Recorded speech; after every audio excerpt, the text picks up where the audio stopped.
Hello, everybody. Welcome to the Thursday live stream.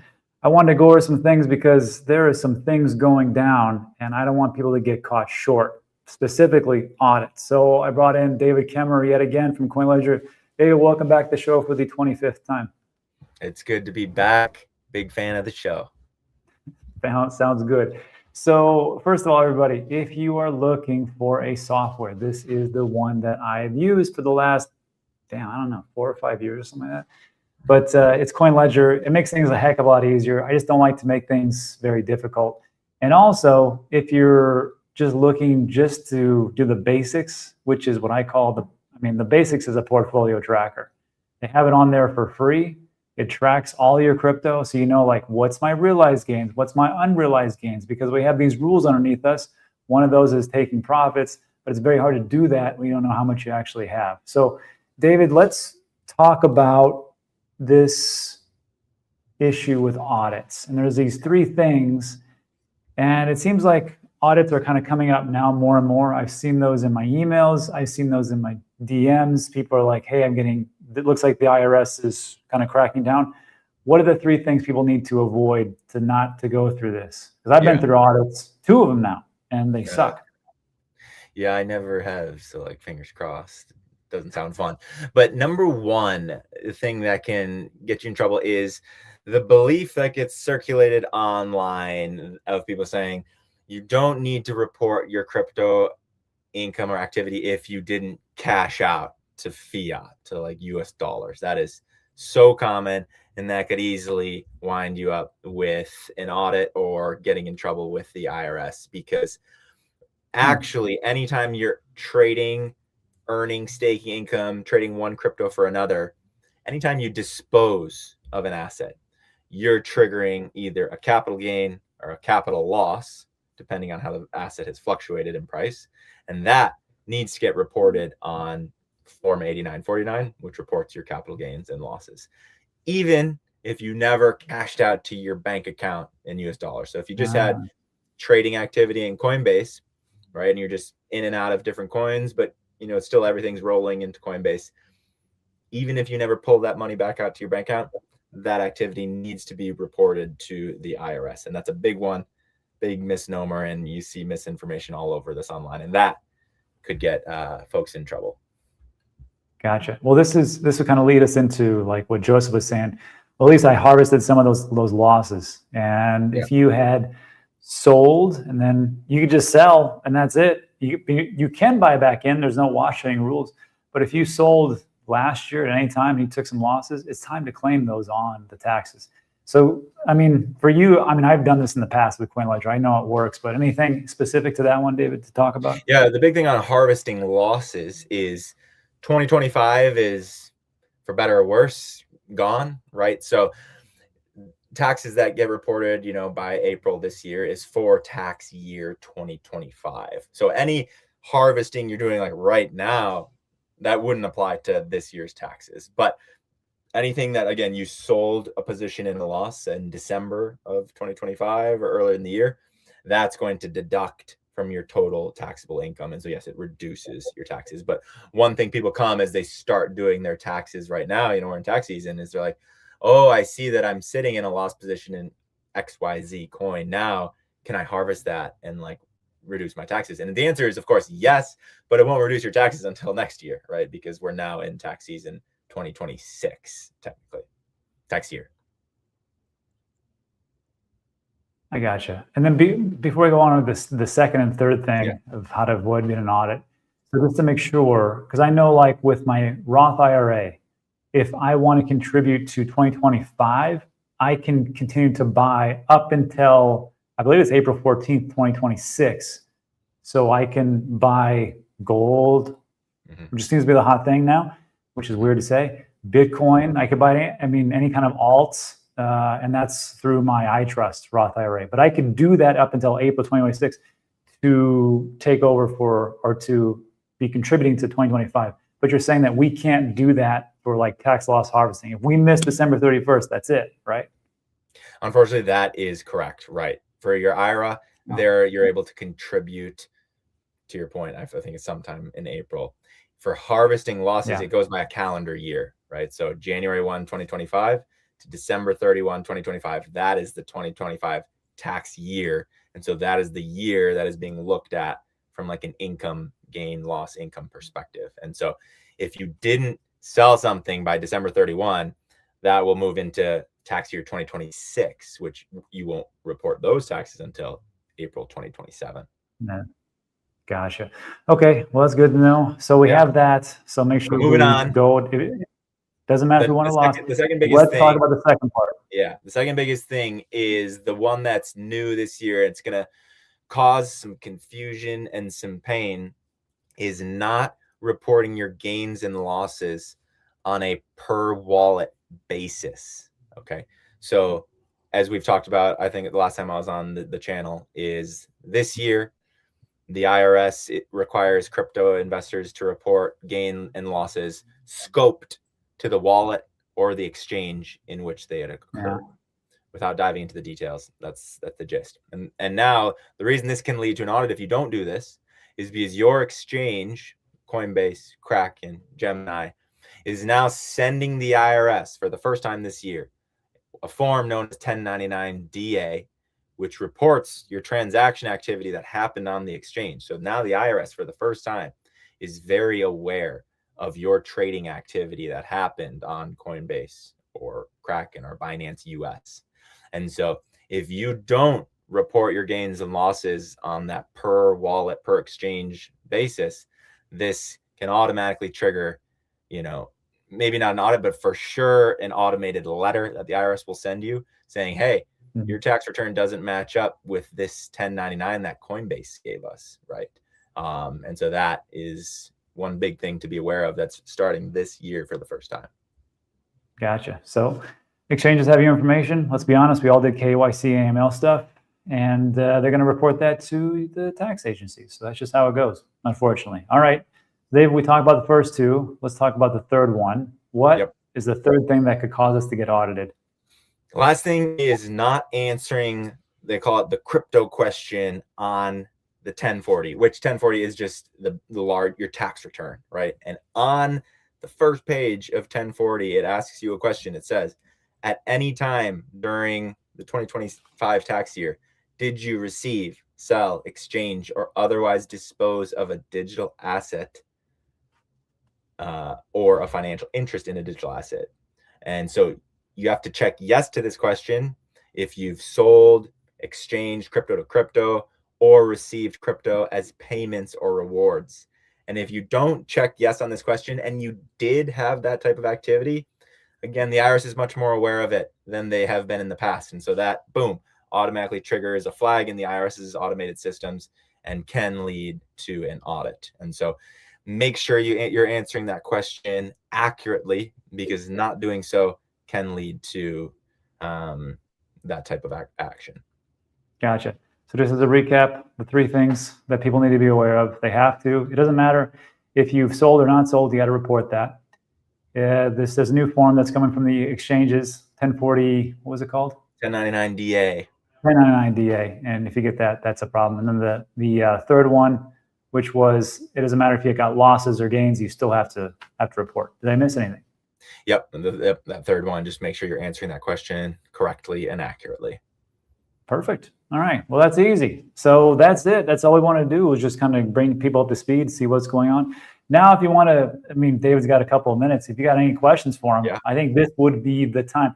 And as you're formulating your questions and everything is going through it, everybody, which I know it takes a bit of time, there's a little bit of a lag time. As a reminder, there's a link in the description. Of course, there's a discount for you, obviously. Now, those are affiliate links. If you can't stand affiliate links, I get it. So I hate them too sometimes. I don't really.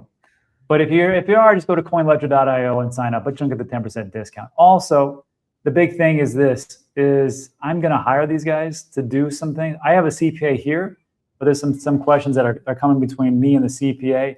So, well, that's not it. If you go for CoinLedger, pricing, thank you.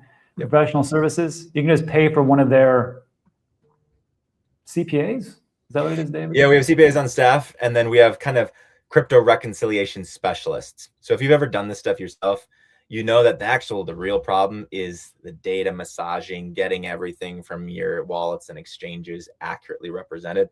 So we have people who live and breathe this and do it all day long. And so if you want to work with one of those people just to get your CoinLedger account fully to the state that's like can generate your automated tax forms, you know, you can hire our team to do that. And that's for some of you. Like for everybody, it's not for everybody. If you just want to do it yourself and you got like less than 100 transactions, it's 50 bucks. Yeah, if you have 1,000 transactions, $100, and over 3,000 transactions, you know who you are. That's just under $200, $199. So that's the prices. Again, there's a link in the description. You can get 10% off. And that's it. So now let's go to some questions, then get David out of here. So Wanda says, will CoinLedger ever process futures transactions? And if not, how would that be reported? Good question. I have no idea. It is a good question.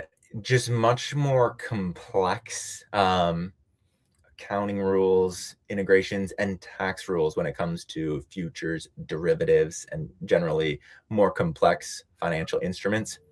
We haven't deeply gone into that space just because it's a smaller market than, let's say, just more your average trader, DeFi, you name it. So the question, will we ever? Likely. I can't say it's on our immediate, like short-term roadmap, but the mission of the company is to be able to support every type of crypto transaction. Now, if not, how would that be reported? To be honest, that stuff gets pretty complex. I would send it to my tax guy because it's just going to require a lot of spreadsheet gymnastics and applying a little bit different tax rules when it comes to derivative trading. And so that's what I would do. But so sorry if that's not super helpful, but that's what I would do. I mean, because there's only so much we can do. I just try to make my CPA's job lighter, because the less time that she has to work on things, the less I have to pay for her services. So for me, for like CoinLedger, I put it all through that and go, this is the report, this is the summary. Now for futures and things like that, you might have to pull out a spreadsheet and it may not do so well, but the best thing you can do is minimize the time of whoever is doing your taxes, because usually it's a lot of money. Yep. All right. Miggy says, hey, question, may have joined late. If I just uploaded forms from CoinLedger, which includes Coinbase transactions, am I good? Well, that would be... The answer at the high level is yes. Like that's how the platform works, right? Is you connect your accounts, we sync all your data, and then we generate your tax forms. And so, yes, if you do that process correctly, you're good to go. And especially if you just have a Coinbase account, that's very easy for CoinLedger to crunch and handle that. Yeah. Oh, here's a good comment. Comment Kai says, don't submit your taxes early.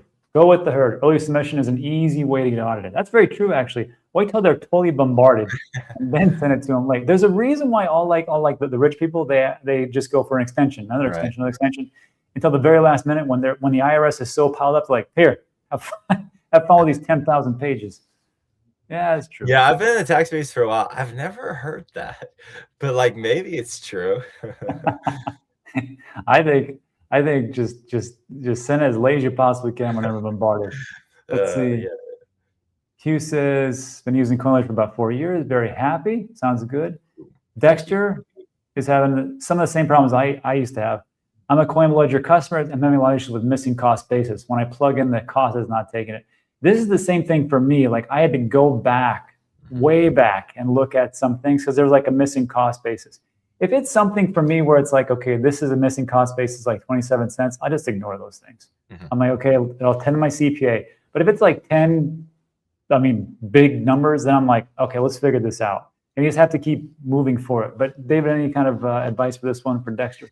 Yeah, so obviously hard for me to address this specific, like Dexter, what's happening in your account. I'd need to jump in and look at it. But at a higher level, missing cost basis is the hardest part about crypto and doing crypto taxes. And it just stems from if CoinLedger, if you haven't imported data that shows how you originally acquired one of your assets, it could be years ago, right? The software is only as good as the data that comes into it. And so if there's any missing acquisitions then when you inevitably like sell or trade the asset, CoinLedger looks for, okay, well, how much did you acquire it for? And it can't see that data, right? And so then it flags it like, hey, we see you sold this for, at the time, $10,000, but we don't know how much you paid for it. So we don't know what gain or loss to assign to it.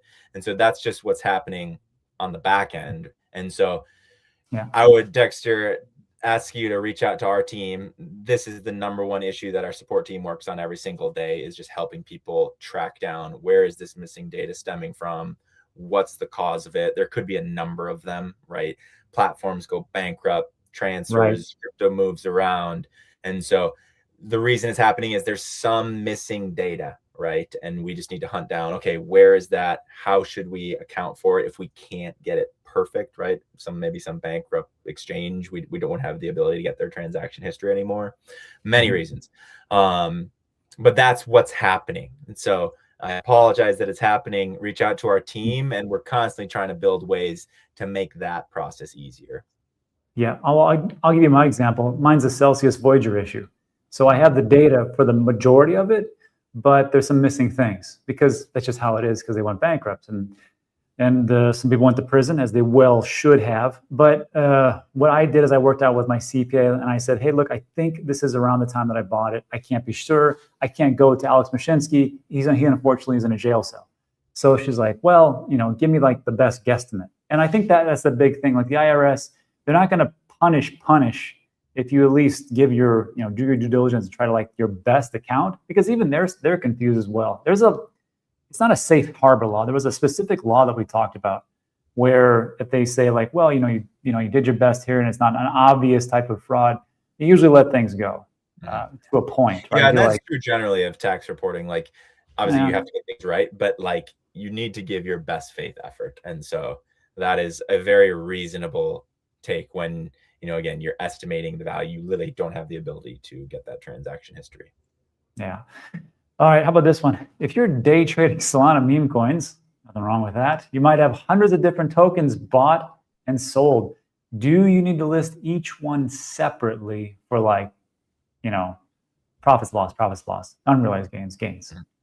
Usually not unrealized gains, but yeah. Yeah, and the answer is yes. And CoinLedger handles that automatically. That's no problem. Like we'll sort through all of that, report it correctly.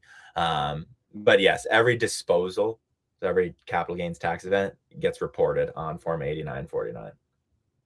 Sounds good. And let's see. And I think that could be it. Last one. Frosty P says, can I write off all the time I've been spending watching Rob tell us his price predictions? Unfortunately, no. And time is the most finite commodity. So we're not going to waste your time. So everybody, links in the description. Check out CoinLedger. A lot of great things. At least use the portfolio tracker. I'm begging you. And that's it for today. So David, we'll have you on as we get closer into the big day. But that's it for this one. So perfect. Thanks again. Well, thanks for having me, and we'll see you guys later. All right. Adios, everybody. Like and subscribe.